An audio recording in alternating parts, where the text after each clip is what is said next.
Hello everyone, welcome to the smart IAS foundation. तो आज हम लोग डिस्कस करने वाले हैं इंडिया पाकिस्तान रिलेशन का।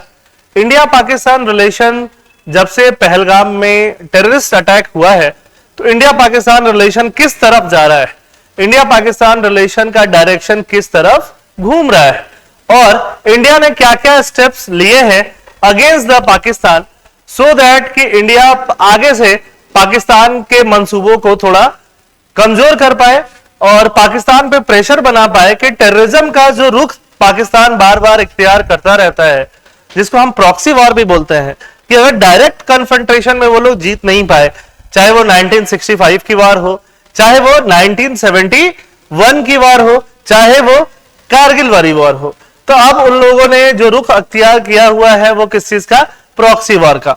और यहाँ पे कई सिविलियन लोगों की जाने गई और इसके सिलसिले में इंडिया ने क्या क्या स्टेप लिया है वो सारे स्टेप हम समझते हैं। जब आप मेंस का आंसर राइटिंग करोगे इंटरनेशनल रिलेशन के लिए तो ये पॉइंट्स जो हैं आपके लिए काफी काम आएंगे।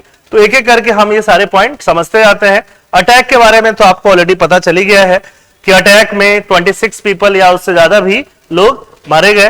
परपेट्रेटर्स मेनली पाकिस्तान से आए हुए थे और हमारा रेस्पॉन्स क्या था, हमने एक्सटेंसिवली वहां पे जो परपेट्रेटर्स हैं, जो टेररिस्ट हैं, उनको ट्रैक करने की हमारी सिक्योरिटी फोर्सेस ने कोशिश करी है। बट डिप्लोमेटिक रूप से इंडिया ने क्या क्या स्टैंड लिया वो समझते हैं। तो 5 stand where taken by India diplomatically. First stand क्या है, suspension of Indus water treaty. Indus water treaty को इंडिया ने तत्काल प्रभाव से क्या कर दिया, सस्पेंड कर दिया। इसके बारे में डिटेल्ड वीडियो हमारे यूट्यूब चैनल पे पड़ा हुआ है, राज सर ने बनाया है, आप उनको देख सकते हो या हो सकता है कि आप लोग ऑलरेडी देख चुके हो, जो कि आज ही बनाया है।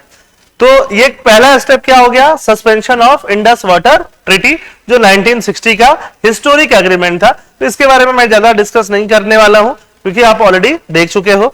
दूसरा पॉइंट है closure of Attari and Wagah border. Attari Wagah border, ये जो पंजाब है, पंजाब में जो अमृतसर पड़ता है, अमृतसर और लाहौर को जोड़ने वाला जो बॉर्डर है वो क्या है, बाघा अटारी बॉर्डर है। तो बाघा अटारी बॉर्डर जो है उसको क्लोज कर दिया गया। वहां से लोगों का मूवमेंट बहुत ज्यादा होता है, वहां से ट्रेड का मूवमेंट बहुत ज्यादा होता है, तो ट्रेड का मूवमेंट, लोगों का मूवमेंट बिल्कुल से रोक दिया गया है और तत्काल प्रभाव से खत्म कर दिया गया है। For example, complete shutdown, all cross border movement through this route halted immediately. People का movement, those already crossed with valid documents, जिन लोगों ने वैलिड डॉक्यूमेंट्स वीजा वगैरह के साथ कहीं क्रॉस किया है, या तो पाकिस्तान या तो इंडिया, वो 1 मई तक रिटर्न हो सकते हैं बाघा बॉर्डर से ही। अदरवाइज पता नहीं, फिर रिटर्न होने के लिए उनको दूसरे बॉर्डर का सहारा लेना पड़ेगा। ट्रेड का क्या इंपैक्ट होगा, movement of goods suspended affecting bilateral trade. देखो, जहां तक ट्रेड की बात है, इंडिया पाकिस्तान में बहुत ज्यादा ट्रेड होता भी नहीं था। पाकिस्तान अपने ज्यादातर ट्रेड किससे करता है, चाइना से करता है या फिर मिडिल ईस्ट कंट्रीज से करता है, सऊदी अरेबिया से करता है, यूएई से करता है। डायरेक्ट ट्रेड इंडिया और पाकिस्तान के बीच में 2015-16 से ही, जब उरी वाला टेररिस्ट अटैक हुआ था, उसके बाद से ही धीरे धीरे कम हो गया है। फॉर एग्जाम्पल, अगर हम बाकी रीजन्स की बात करें, बाकी रीजन्स आसियान रीजन या फिर यूरोपियन यूनियन, वहां नेबरिंग कंट्रीज आपस में बहुत सारा ट्रेड करती हैं, है ना, जिसको नेबर शोरिंग हम बोलते हैं। हमारे पाकिस्तान के साथ बहुत सारे अच्छे ट्रेड हालात नहीं है, बट हमारा जो शिपमेंट जाता है, गुड्स जाता है, कई बार यूएई जाता है और यूएई के थ्रू पाकिस्तान जाता है, और ऐसे पाकिस्तान वाले लोग हमारा गुड्स जो है वो यूज कर रहे होते हैं। तो अब वो तरीका वो बंद होगा, चलेगा, वो नहीं पता, बट फिलहाल जो डायरेक्ट ट्रेड हम लोग करते थे बाघा अटारी बॉर्डर से, वो क्लोज हो गया। थर्ड एक्शन हम लोगों ने क्या लिया, cancellation of SAARC visa exemption. SAARC क्या है, सार्क एक रीजनल ग्रुप है, SAARC is a regional group. SAARC countries जो है, अगर मैं सार्क कंट्रीज के बारे में बताऊं तो सार्क का मतलब क्या होता है, south Asia association for regional cooperation. South Asia association for regional cooperation. इसमें कौन कौन सी कंट्रीज है, इसमें एक कंट्रीज तो ऑब्वियसली सार्क की बात हो रही है, तो एक कंट्रीज कौन होगा, इंडिया, है ना, India is one country. Second countries आप बोल सकते हो कौन है, पाकिस्तान। पाकिस्तान के अलावा और कौन कंट्री है यहाँ पे, अफगानिस्तान भी सार्क का पार्ट है। इंडिया ने अफगानिस्तान को सार्क में इंक्लूड कराया। और कौन सी कंट्री है, श्रीलंका है।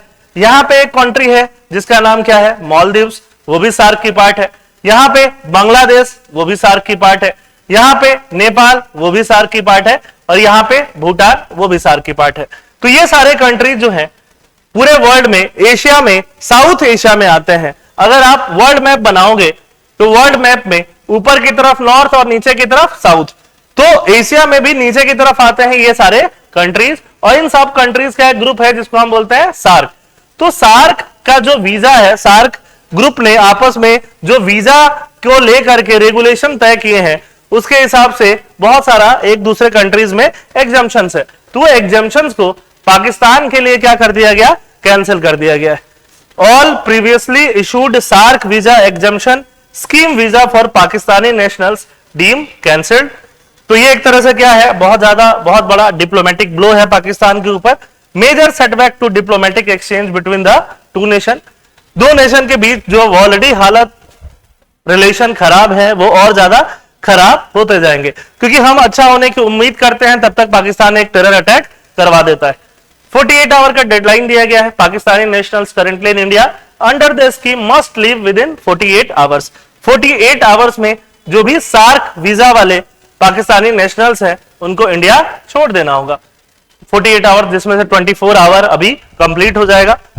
अभी हम लोग बात करते हैं action 4, expulsion of Pakistani military advisers.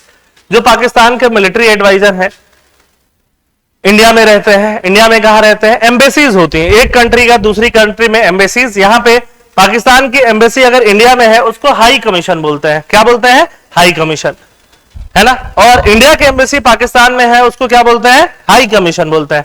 बाकी कंट्रीज में फॉर एग्जांपल यूएसए वगैरह में हम लोग क्या नाम से जानते हैं, यूएसए वगैरह में हम लोग एम्बेसीज के नाम से जानते हैं। यहां पे हम लोग पाकिस्तान में या फिर कॉमनवेल्थ कंट्रीज में फॉर एग्जांपल यूके हो गया, बांग्लादेश हो गया, यहां पे हम लोग हाई कमीशन के नाम से जानते हैं। तो हाई कमीशन की अगर हम बात करें तो हाई कमीशन में जो भी पाकिस्तानी मिलिट्री एडवाइजर थे उनको एक्सपल्ड कर दिया गया और उन पे रूल लगाया गया persona non grata. Persona non grata मतलब आप इंडिया में वेलकम नहीं हो, चले जाओ। All Pakistani military, naval and air advisers declared unwelcome, यहां इंडिया में आना भी नहीं हो और जो हो वो वेलकम भी नहीं हो। 1 वीक का डेडलाइन दिया गया है कि 1 वीक टाइम लो और 1 वीक में आप यहां से चलते बनो। और साथ साथ इंडिया ने भी सेम काम किया है। इंडिया के जो भी मिलिट्री पर्सनल एक तरह से हम बोल सकते हैं एडवाइजर इस्लामाबाद में है, वहां के हाई कमीशन में है, तो उनको भी इंडिया ने वापस बुला लिया है। That is action number 4। Action number 5, diplomatic personal. जब दो कंट्री के बीच के रिलेशन अच्छे होते हैं तो डिप्लोमेटिक एक्सचेंजेस बहुत ज्यादा होते हैं। Prime minister, foreign minister, president, ये एक दूसरे कंट्रीज जाते हैं, ऑफिसर्स की संख्या बहुत ज्यादा होती है, काम बहुत ज्यादा होता है, ट्रेड हो रहा है, पीपल टू पीपल कनेक्शन है, कल्चरल कोऑपरेशन है, बहुत सारे काम होते हैं। बट यहां पे हमारे पहले का स्ट्रेंथ था, इंडिया वाले जो पाकिस्तान में रह रहे थे एम्बेसी में या हाई कमीशन में, वो टोटल स्ट्रेंथ कितना था, 55। 55 में से 25 लोगों को बुला लिया जाएगा और सिर्फ 30 लोग बचेंगे वहां पे। इसका मतलब कि हम रिलेशन पाकिस्तान से और कम करते जा रहे हैं, लिमिटेड करते जा रहे हैं। Targeted number by May 1, 2025। तो 45% रिडक्शन रेट देखने के लिए मिला है।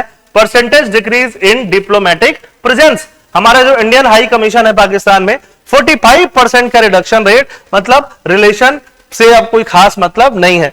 जम्मू कश्मीर बोलो या फिर पूरे वर्ल्ड में ही इस हमले की निंदा की जा रही है, बट निंदा करने से क्या होगा। बट हाँ, जम्मू कश्मीर के लोगों ने दिखाया है काफी हद तक कि वो इस जो भी अटैक है वो उसके साथ नहीं है, ऐसा नहीं होना चाहिए था, और पूरे वर्ल्ड में ऐसी चीजें आ रही हैं। तो अभी इंडिया का स्टेप क्या हो रहा है, इंडिया डिप्लोमेटिक प्रेशर बना रहा है कि पाकिस्तान को पूरे वर्ल्ड में आइसोलेट कर दे, कि पाकिस्तान के फ्रेंड्स नहीं बचे। कितना भी फ्रेंड्स नहीं बचेगा, चाइना तो है ही, और रीजनल स्टेबिलिटी के लिए खतरा उत्पन्न हो रहा है। सार्क कंट्री जो साउथ एशियन कंट्रीज हैं उसमें स्टेबिलिटी की पहले ही दिक्कत थी, हर कंट्री में, बांग्लादेश में अलग प्रॉब्लम, हर कंट्री में अलग प्रॉब्लम चल रहा है, अभी प्रॉब्लम्स बढ़ते जाएगा। और जब हमने इंडस वाटर ट्रीटी सस्पेंड कर दिया गया है, उसके लीगल कॉन्सिक्वेंसेस क्या होंगे, वर्ल्ड बैंक क्या एक्शन ले सकता है, इंटरनेशनल ट्रिब्यूनल्स क्या एक्शन ले सकते हैं, वो फ्यूचर में देखने वाली बात होगी। तो आई थिंक आपको ये सारे जो 5 स्टेप हैं डिप्लोमेटिकली वो समझ में आ गए होंगे, और डायरेक्टली ये सारे स्टेप्स हो सकता है प्रीलिम्स में भी पूछे जाए और मेंस के लिए भी काफी यूजफुल रहेंगे। थैंक यू, जय हिंद।